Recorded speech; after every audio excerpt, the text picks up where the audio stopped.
Heather, welcome to Gut Honest Truth. I'm so excited to have you. I feel like it's been a long time coming, and we get you for a full like hour here for everyone to pick your brain. I'm so excited. Thanks for having me on your last podcast before, baby comes. I feel so honored. I know. To all our listeners, I'm sorry if I'm deep breathing. I'm sorry if I have some deep breaths going on these days, but by the time this comes out, we'll have baby number two in the GHT family.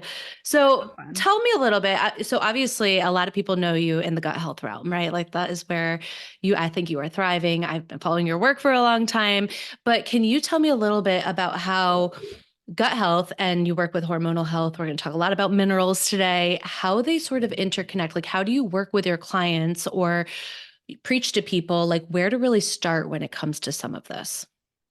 Well, I think we probably have the same belief, but I practice from the philosophy of everything is connected. So Mhm. I'm sure you see the same things, but I have clients come to us all the time and they're like, "Oh, well, I took this supplement for high Mhm. cortisol," or "I like took this supplement because I had low progesterone," or "this supplement because I had heavy periods."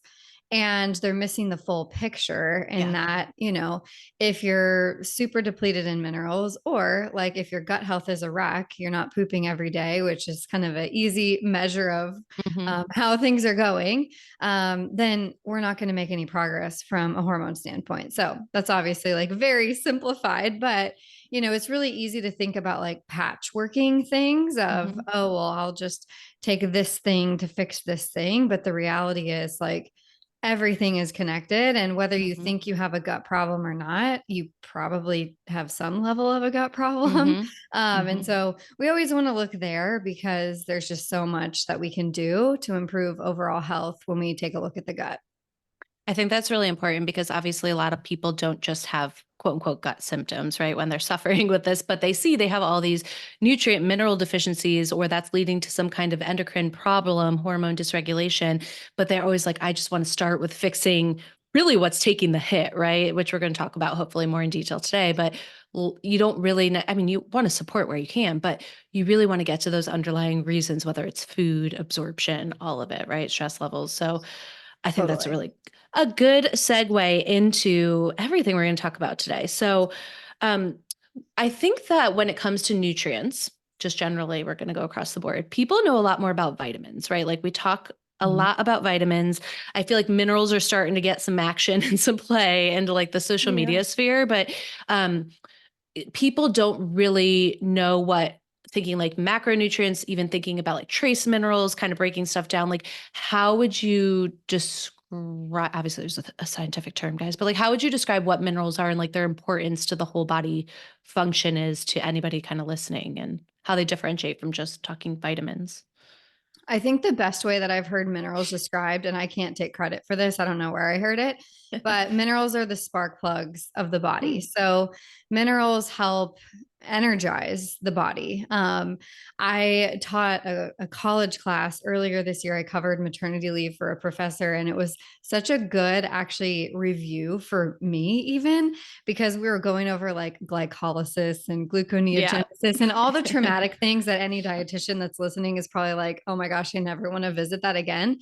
But it was so cool for me to look back and be like, oh, yeah, this is also why it Mhm. matters, because literally every metabolic process in the body requires minerals. And I think, Mhm. honestly, for so long, I don't even think I realized this, that we can't make minerals. We have to Mhm. consume them. So if we're not getting them from our diet, then our body doesn't just make magnesium. Like it just doesn't happen Mhm. that way. And so when someone is super depleted, either from absorption issues like you mentioned, or from a restricted diet, or maybe Mhm. under eating, or they're just depleting tons of minerals because they're an athlete, whatever it is, there's a million different reasons. We can't do everything that our body needs to do. And so Mhm. we think of minerals kind of as these like spark plugs. It's like really the minerals are what kind of bring the energy to all the systems of the body.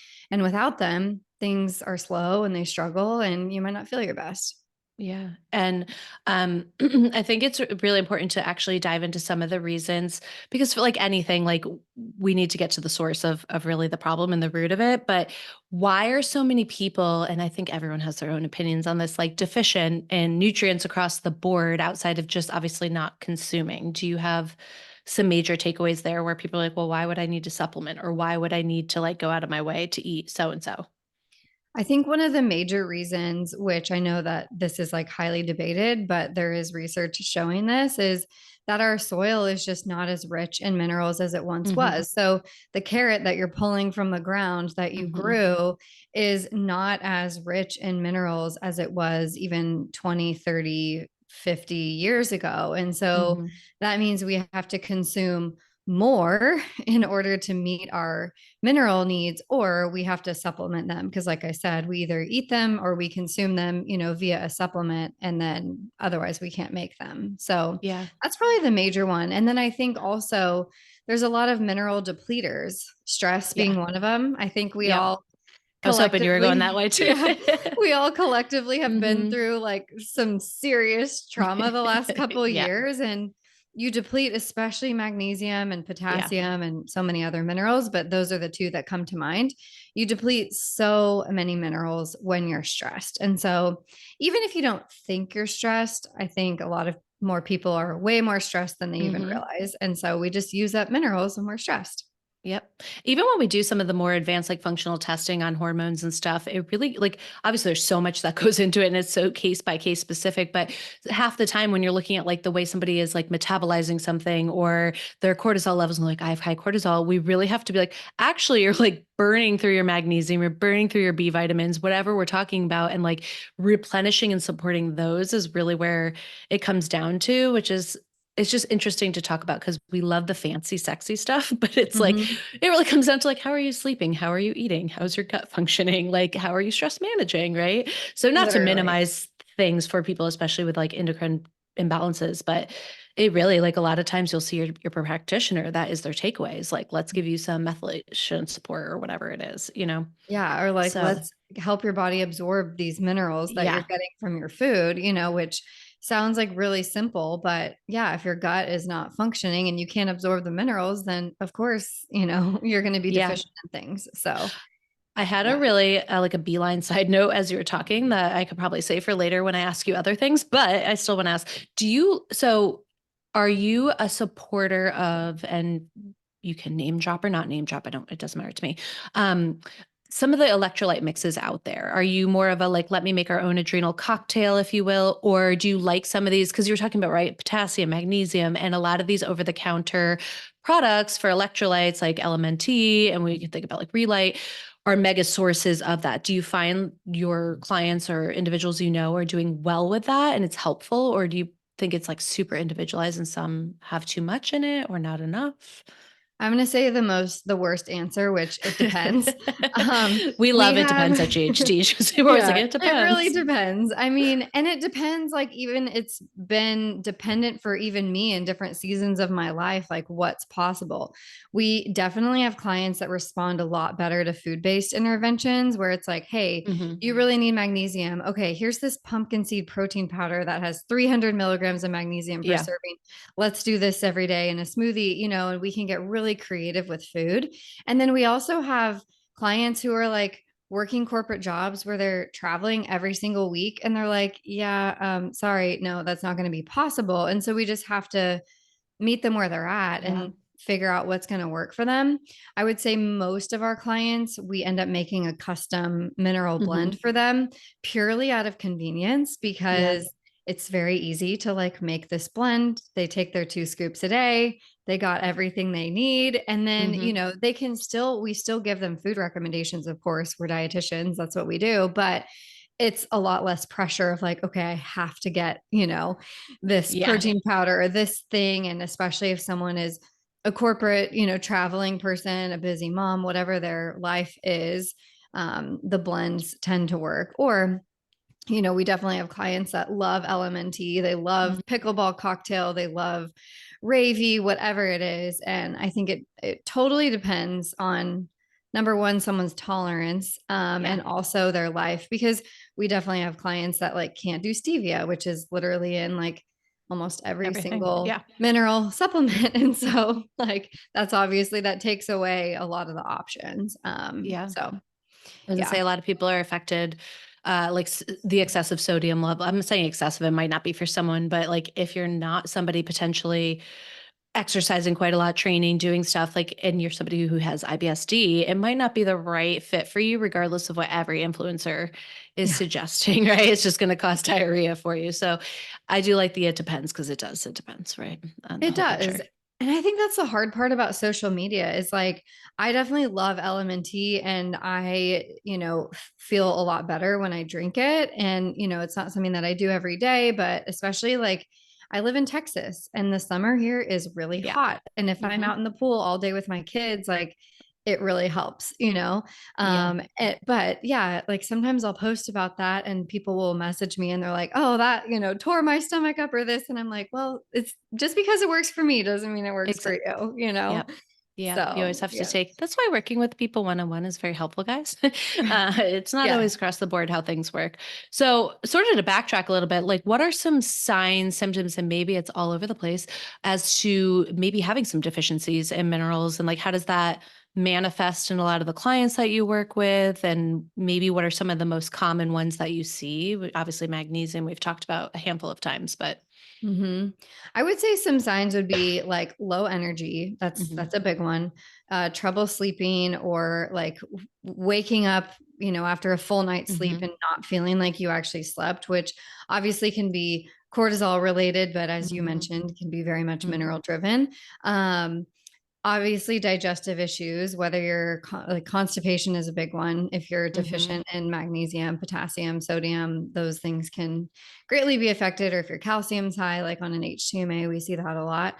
um, any kind of period issue typically can be mineral driven. I mean, really any symptom at the root of it, there's a mineral piece. People Yeah, always ask me like, well, who needs to focus on minerals? And I'm like, well, everyone. everybody, like, because Everyone. going back to the conversation of we don't make them. So like Mhm. minerals is something that whether we're conscious of it or not, minerals is something that we're doing every day. We're getting minerals through the foods that we eat or the supplements that we consume. Mhm. And, some people are a little bit more planned than others, but it is something that we have to do every single day. Otherwise, we're not getting what we need. So, and then as far as minerals that I see most deficient, definitely magnesium, definitely potassium. And actually, in our client base, we tend to see a lot of low sodium on an HTMA.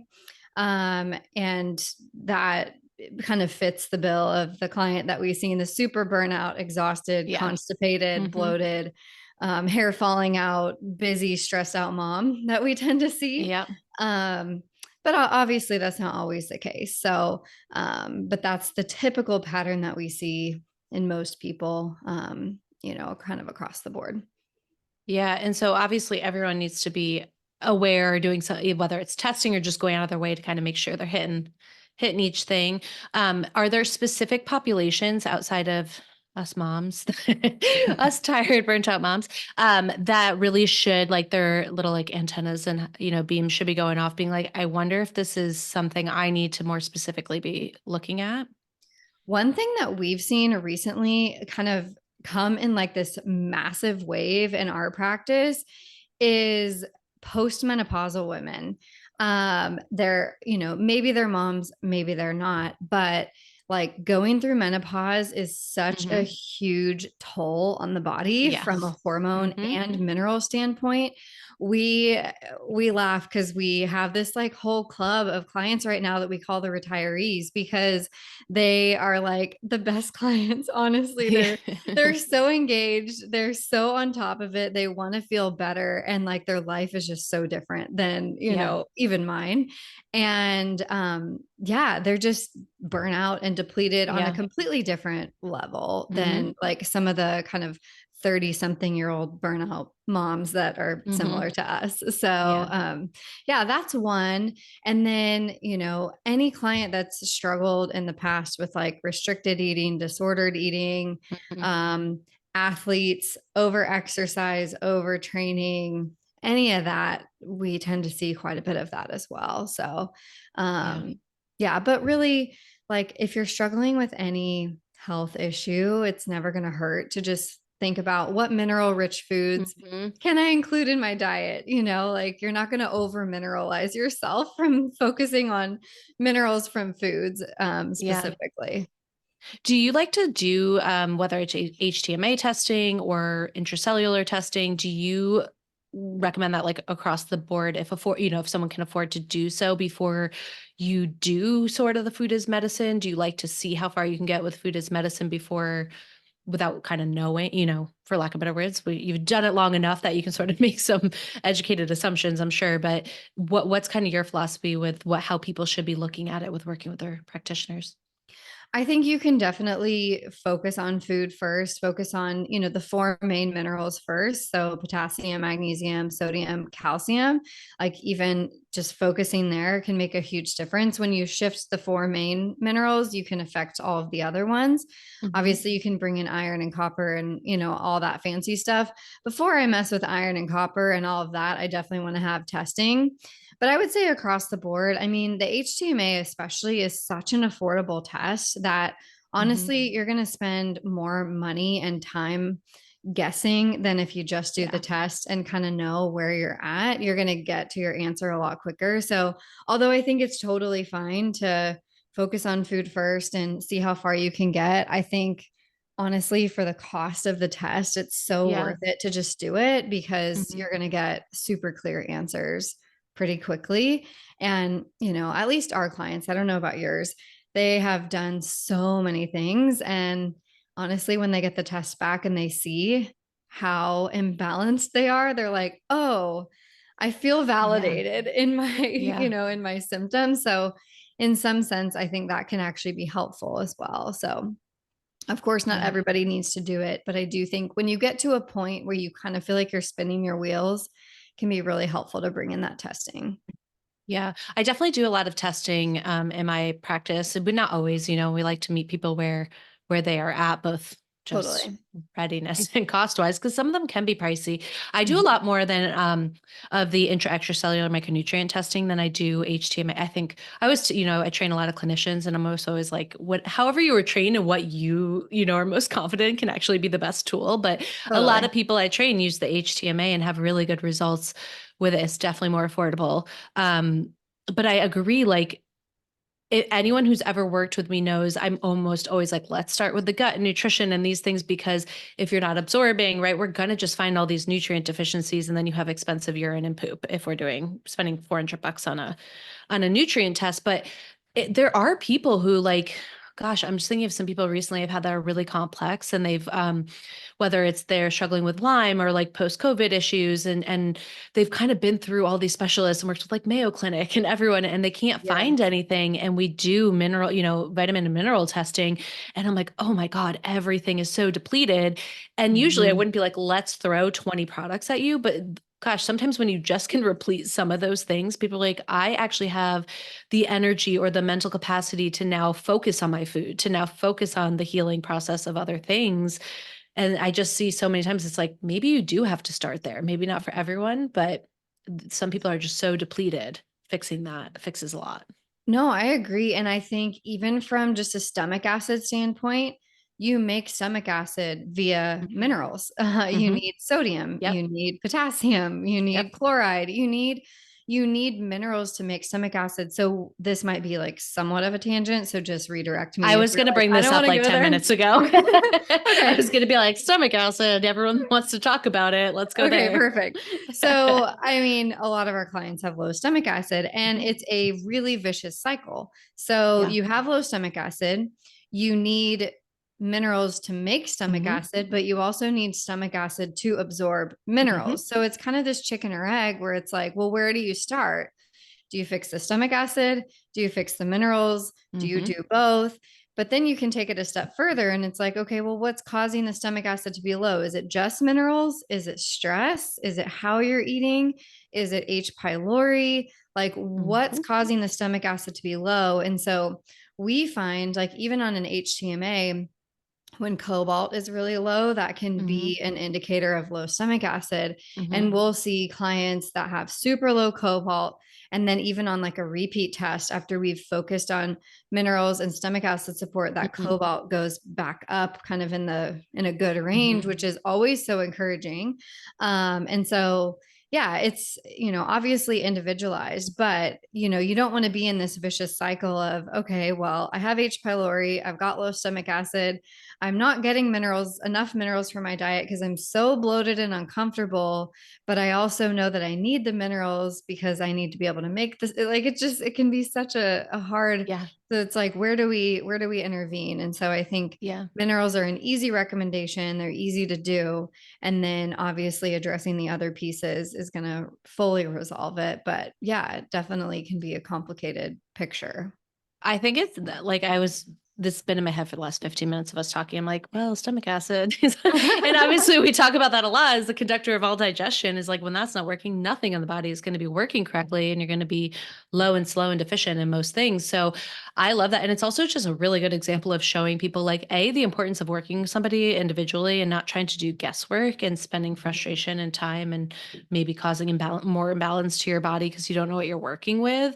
But it really is just like a good example of how everything is connected and chicken or the egg of everything and like all the things a practitioner has to think about. And if you are a new practitioner and listening to this podcast, like the things that we can teach you and kind of the step-by-step processes of like, okay, well, they're expressing gut problems, right? And they're low acid problems, but is that coming from these 50 other things? And where's like the biggest bang for people's buck making it all work again together?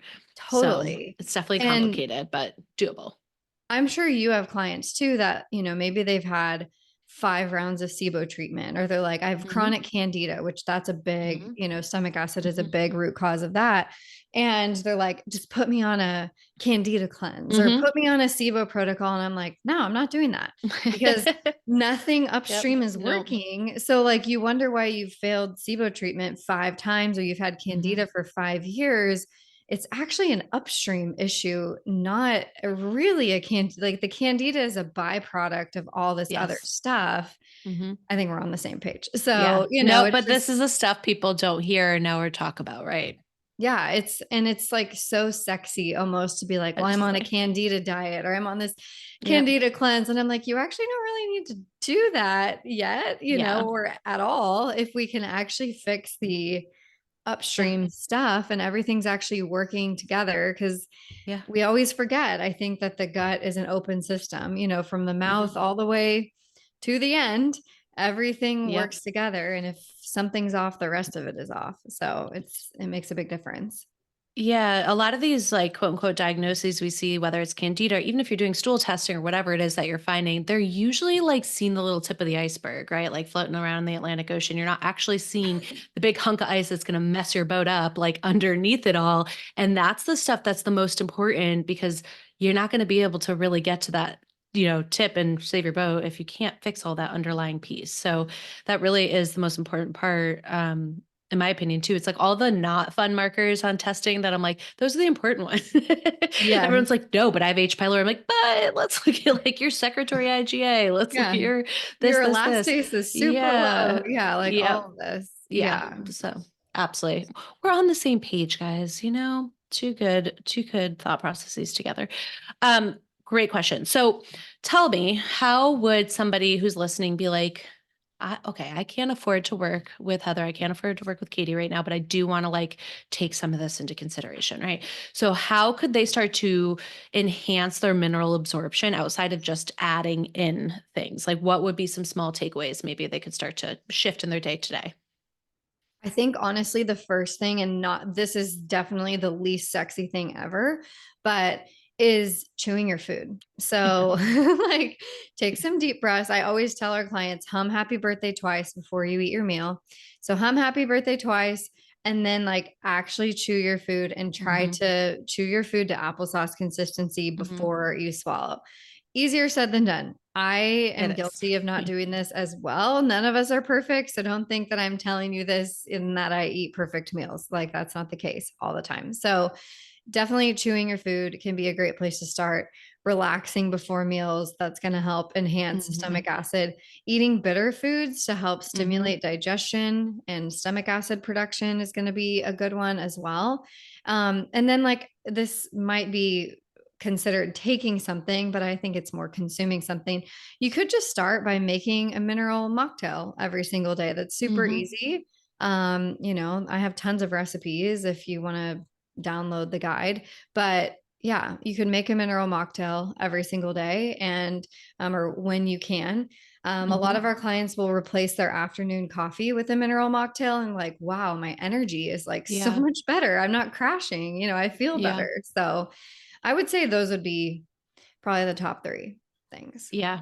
Chewing is one of those, it's like almost in practice now when I say these things, I'm like, they're zoning out. They don't care. They think this is such a dumb recommendation. They're What's like, the I sexy get thing? it. But Yeah. you're like, no one's doing that, like, including me. I'm like, God, you should be chewing 30 something times per bite. I guarantee you, you're doing it like 3 to 7 times. Like, it's just, and we're not saying you're not doing it because I do it all the time. I'm like, God, I like look up and I'm like, oh, my family is still eating and I have consumed my whole plate. Like, you got to slow down in every capacity of life. And that's just, try not to eat on the go, but absolutely. So working on chewing.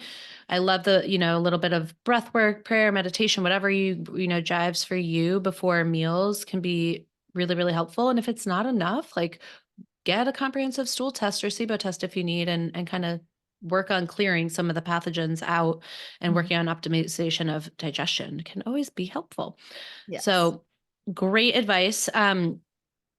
Can we talk about some, and I don't, we can, maybe some very common hormone imbalances, whether it's like PCOS or even just PMS, that you see a relation with mineral deficiencies with people? Like, do you see that connection quite a lot?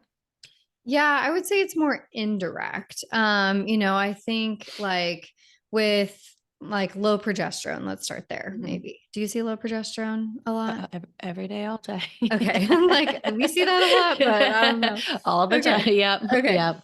Low progesterone, I would say across Mhm. the board, that's like a deficiency state, Yeah. like typically, and like, please don't diagnose yourself by listening to this, but typically when we see someone with low Mhm. progesterone, we're going to see low minerals across the board. Yep. Because typically, not always, but typically low progesterone is like your body kind of in a stressed out shutdown state. It's like, hey, things aren't safe. I don't want to, ovulate. I don't want to Mhm. reproduce. So, like, let's just kind of slow everything down. So, I would say that's probably the most common one that we see. Where there's like a distinct pattern with like high estrogen or high testosterone. It's honestly kind of all across the board because there's so Yeah. many other facets. I would say it's more gut driven, at that point with like Yeah. beta glucuronidase and liver Mhm. function and like is someone pooping every single day and clearing that estrogen and all that kind of stuff. Yeah. Sometimes we can see high calcium Mhm. with like on an HTMA with like um, higher estrogen. I was going to say progesterone. I'm like, that's not right.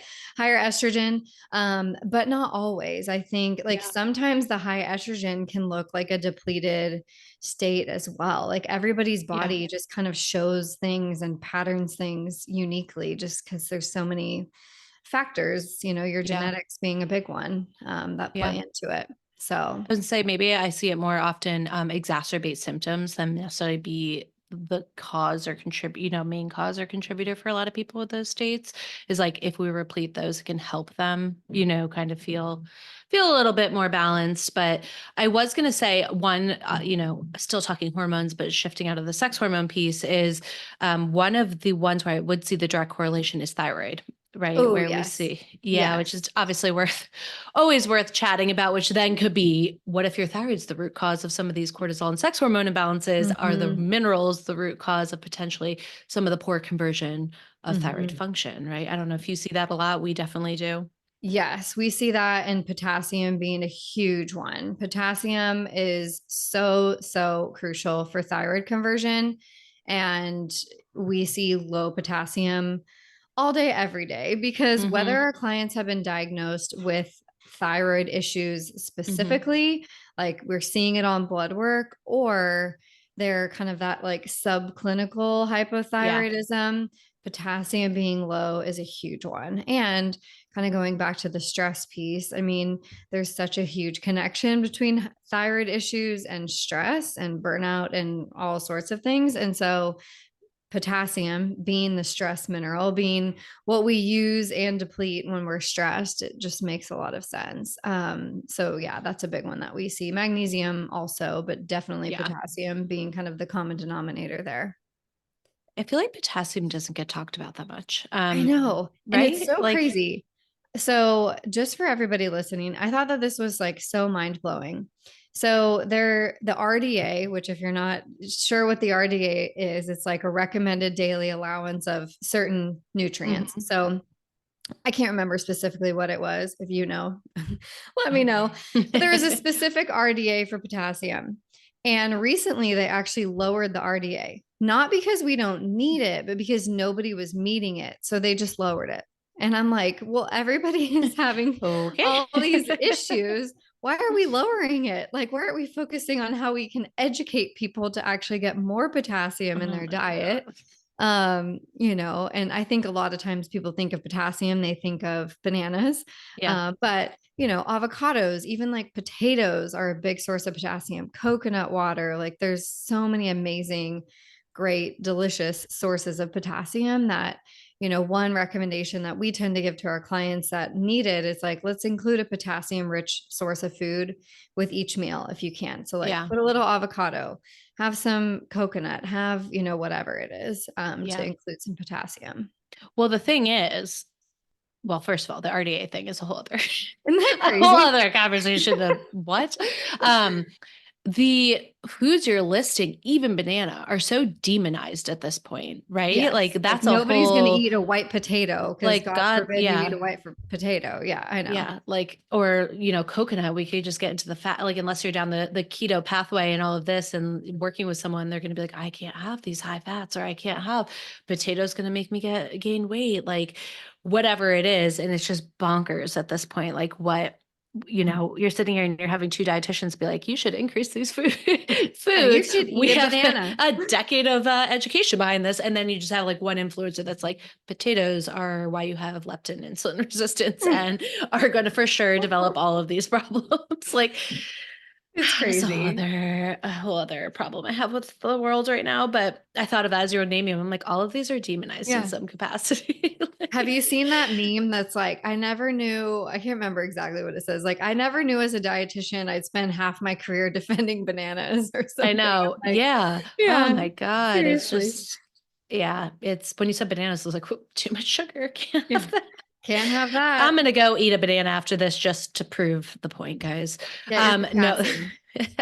Hey, it you is, but need it's it like pregnant. I got to avoid those muscle cramps I, that can be oh my so horrible gosh, in the third trimester. maybe So I'm doing better than last baby because I've had a lot. I've only had it once so far, and I remember getting that's good. woken up quite often with Caleb in the third trimester, like, oh, Charlie horse.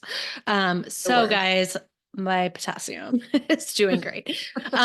But yeah, as you were talking, I was like, potassium is not like we all know magnesium and talk about it because it has so many functions in the body, and everyone is just low in it. But potassium, guys, take that into consideration. So so we do, we're kind of talking hormones, we're talking gut. I don't want to leave out detox. I kind of alluded to it earlier with just talking about like, how are we methylating? How are we this and increasing our minerals? But like, what are some of like the potential roles that minerals have with poor detox, efficient detox ability, if you will? I wish on a podcast we could like show a graphic. I'm thinking of this like specific picture that I want to show that shows like all the phases of Yep. liver detoxification. And it shows We like saw that. which, Yep. do you know which picture I'm It's talking just, about? yeah, it's just Probably. all nutrient. Yeah, and Yep. it's People like, literally all vitamins and minerals. And it's like, yes. oh, Mhm. wow. So, like, what Yep. you eat actually affects detox. So, Yeah. literally, you name a mineral, it's going to help in Yep. some capacity, Yep. at least a little bit. But yeah, I mean, so many minerals. Sulfur, I mean, that's Yeah. a big I know, one. like, yeah. Yep. Um, which I think sometimes people forget, like, oh, that is a mineral. But, we actually see that low, like on testing quite a bit as well. But yeah, I mean, minerals in general are going to help with all the phases of liver Hmm. detoxification, some more than others. Magnesium, zinc, I mean, vitamin C, of course, is going to be in there. That's technically not a mineral, it's a vitamin, but yes, the minerals that we eat are going to affect detox. And so sometimes it's not that you need some like fancy detox cleanse supplement. It's that your body just needs the literal raw materials Yeah. to do what it needs to do, Yep. which again, not the sexy thing, but is like Hmm. kind of the sustainable thing of how do you get your Hmm. body working optimally and functioning optimally without having to do all this crazy stuff all the Yeah. time. I do a lot with detox and I work with like molds and all of that with my clients. And it's just funny to think about like that chart. Yes. Like it's just literally all nutrients. Or we think about like practitioners or patients that are seeking out like those fancy, crazy binders and different, which work, in some capacity, and definitely work with people if you're doing that, please. Because again, binders will just bind out things like your minerals that we're Yeah. talking about. So I am a big believer in not overdoing those things, but a lot of the stuff like, I'm just thinking like, are all replacing different nutrients, or there's research that I teach about where it's like people who followed a more organic, high basically nutrient dense meal plan for like 2 weeks had way less pesticides in their body and were able to actually upregulate detoxification just by doing that and helping get things like endocrine disruptors out. So it's like food is very powerful. Even when you take some of these courses, like I just did another like mold certification course, and half of it was just learning about like every nutrient and its ability to detox. And I'm like, so basically just give people antioxidants and vitamins and minerals, Yeah. and we're going to help 80% of people. Got it. So we It's just so kind of crazy forget. too, just because like people say food doesn't matter. And I'm like, yes, it does. Like it's going to make a huge difference because where do you think you're getting those nutrients Yeah. from your food? Yeah. Obviously, then there's the whole digestion, absorption, extraction piece of all of that. But, you're getting those minerals, vitamins, nutrients from your food. So, of course, what you eat is going to affect how you feel and how your body functions. And there's obviously a genetic component to that as well. But like in general, focusing on nutrient rich foods going to make a difference, which is Yeah. amazing. Who's saying food doesn't matter?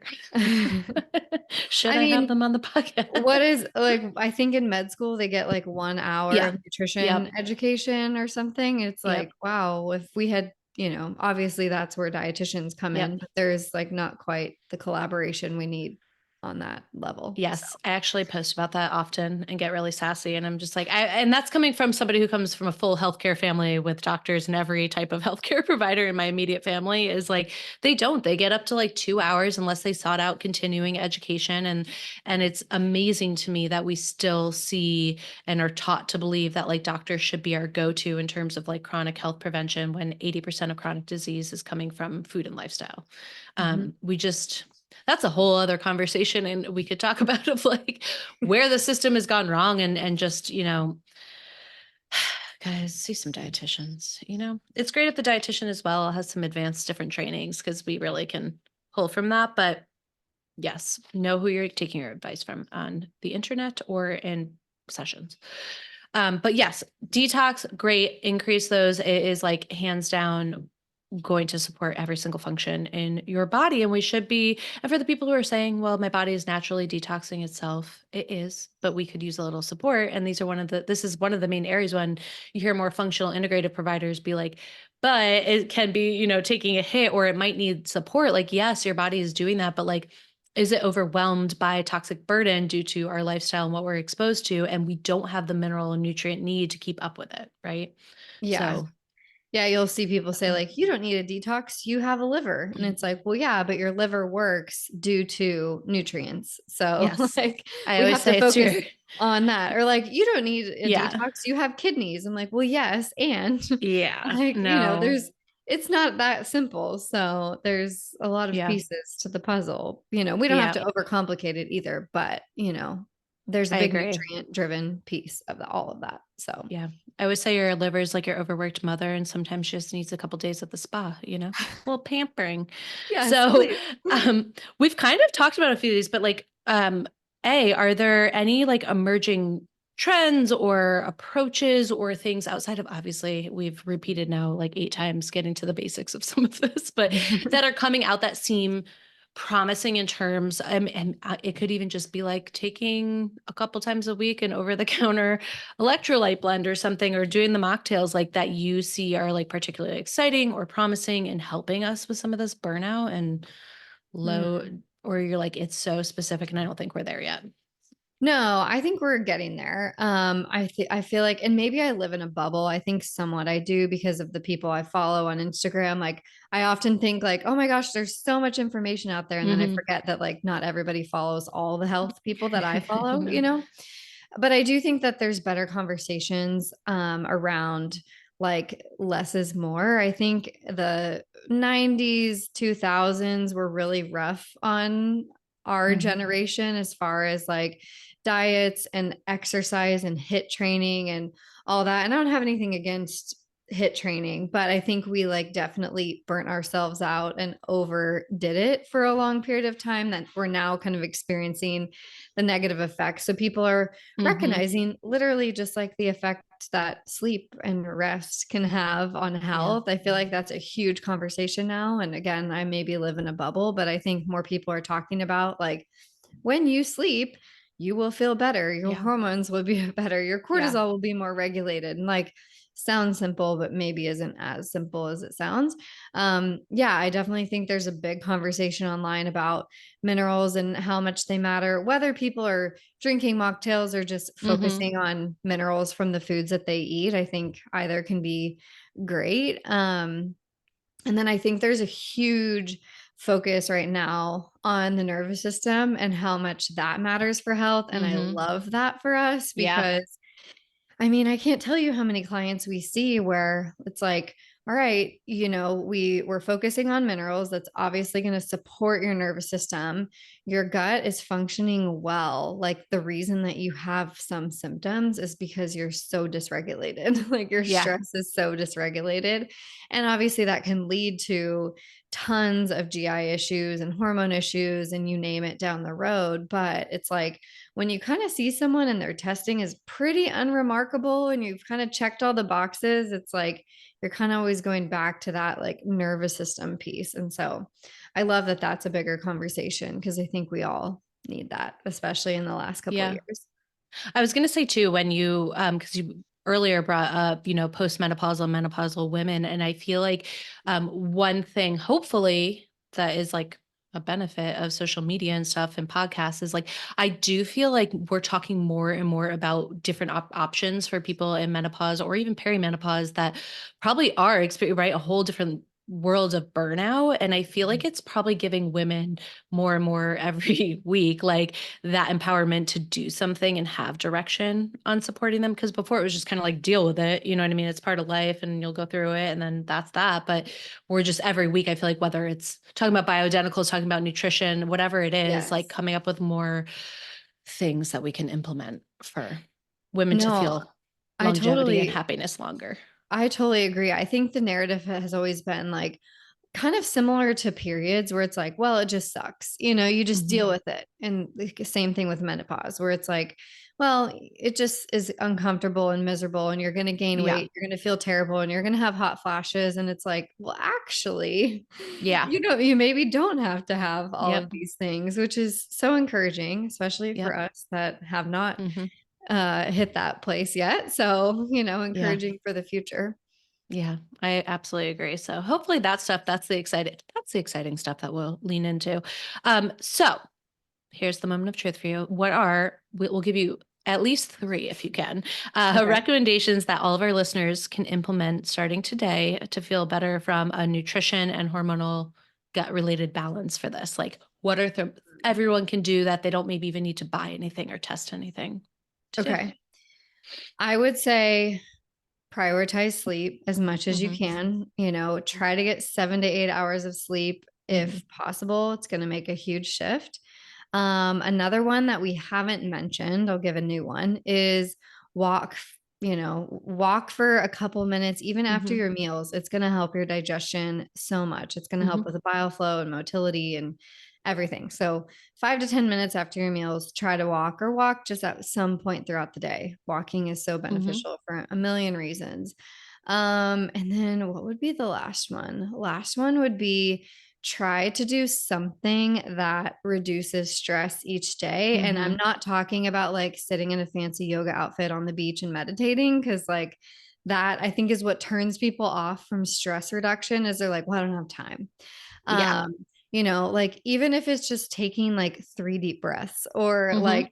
doing 4-7-8 breathing for two Yes. minutes, like we Mhm. all have, if you don't have 2 minutes, then that's the issue. And Yeah. so like Yeah. doing something that reduces stress throughout the day, I think can be really beneficial. So those would be my three. Yeah. And I do like that you said, because I'm like, oh God, I feel like a lot of people, and I don't know why, I'm sorry, guys, I'm gonna throw doctors under the bus, always recommend like meditation, which is great. And if that works for you, that works for you. But I'm always like, the concept of that, like I've been in so many situations where they're like, we're gonna meditate. And I'm like, that's stressful to me. Like, obviously, Yeah, maybe that says literally. something else about me, but I'm like, there's so many other things that are more simplistic to me that like just completely like I can feel like I love 4-7-8 breathing, even just like this is I've mentioned this on the podcast before, but back in the day when I worked in a much more stressful situation, God, I would be like so burnt out. I would come home and not even be able, I'd be like, I can't talk. I don't want to like date. I don't want to do anything because I'm so overstimulated at all times. And I would just get like a good essential oil, even just not even have anything fancy. I would just like smell the essential oil, put a little bit on, and like turn the lights down and just do some deep breathing, maybe put like spa music on for 10 minutes and I'd be like a new person. So I'm like, Mhm. it can be like a free, affordable, do in your own weird time situation. It doesn't have to be like you have an hour to meditate or you're doing cold plunges or you're doing all this stuff that everyone is recommending and talking about. Like, if you can do it, great. But like a lot of people, like your overworked moms, don't have the time to do all these crazy things. And just small changes can make such a difference, in my opinion. So, Yeah, literally, like, something we tell our clients is like, when you start feeling overwhelmed, take 2 deep breaths. Like, even mhm, that is going to shift your nervous system to like be more resilient to stress because you're teaching your system to calm itself down in mhm, the midst of the stress. And like yeah, taking 2 deep breaths takes what, like 20 seconds, yeah, maybe. And so, yeah, I think the concept of meditation honestly stresses me out too. Like, I've yeah. never been someone who can just sit and meditate. Like, there's just no way. I Again, know. probably says something more about me than I know. anything, Should but we it's dive like, into that later? yeah, we'll Yeah. have to unpack that. But, it's like for anyone who's like a busy, kind of high achieving Yeah. person, that totally shuts them off. And then they Mhm. feel like it's unachievable. They're not going to do it. And then they Yeah. just stay in the same state that they are versus like, huh, maybe I'll just walk outside and listen to the I was birds just for say, 2 minutes, it was gonna be or like that like 5-minute whatever. walk, put one song on, and that makes you happy and decompress, and that's your thing. Exactly. 2 Like, birds, 1 stone, guys. turn on Shania Twain, Celine Dion, whatever is going to make you Let them happy. serenade you. And you're just going to feel like an instantly new human. Yeah. Yeah. Also I works love for your that. kids, telling you from experience. So, Okay, well, I have to I'm gonna start implementing those things. Yeah, I've started even just doing breaths with Caleb, and I'm just like, let's just breathe a little bit. Like, doesn't have to be anything crazy, but just learn to like calm yourself a little bit. So I mhm, love that. So don't ever feel overwhelmed because I do feel like all the things that are all the rage are time consuming. They can be stressful. A lot of people don't have access to a lot of this stuff. And although they're all wonderful, it's like what works for you and what is realistic is going to make the biggest difference, right? So totally. amazing. Anything else you want to add, or have we hit home for everyone, do we think? I think we've hit home. This was Yeah. great. Yeah, this is great. Tell everyone where they can follow you, find you, take your quiz so they can see like, do they need the support that they think they need? If you're Mhm. taking the quiz, you probably do, but we'll Um, we'll let Heather tell you guys. Best place you can find me is on Instagram. Hmm. It's my name, Dr. Heather Finley. And yeah, send me a DM, follow me there. I have a bunch of good information about minerals, about GI health. I have a free quiz called Why Am I Bloated? Hmm. I'll send you the link to put in the show notes. I think it's just guttogetherprogram.com/gut honest truth. So you can go to the quiz. So that way it's easy to remember, but don't quote me on that. I'll send you the link. And if you want to download the mineral guide, you can just DM me the word Yeah. minerals, and it's a free mineral guide with a bunch of different recipes and Fun I little love that. mocktails you can make to jazz up your afternoon or I'm evening or gonna go whatever. implement those for multiple reasons over here. Well, Yes. this was great. I'm so glad. Everyone give her a follow, and we will be sure to get you the link and go try some mocktail recipes out. But thank you Heck so much for yeah. coming on. You are a Thanks wealth for of having knowledge. me. This was fun.